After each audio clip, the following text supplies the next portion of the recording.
3 simple strategies that can help your small business grow on social media. 1, come up with a content calendar.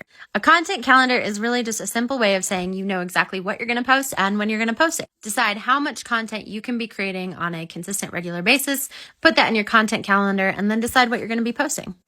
2, research what your competitors are doing well and what's hitting, and then do something similar. You don't have to copy exactly, but if you use kind of the ideas from Steal Like an Artist by Austin Kleon, you will start to create content that resonates with your ideal audience and you won't feel quite as lost. 3, enter the conversation that is already in your client's head when they think about your topic by using a service like Answer the Public or Google to search what people are Googling when it comes to your niche, and then use that to create content. All 3 of these can be incredibly useful. Make sure you save this video so you can refer back to it and follow so you don't miss any simple ways to grow on social media.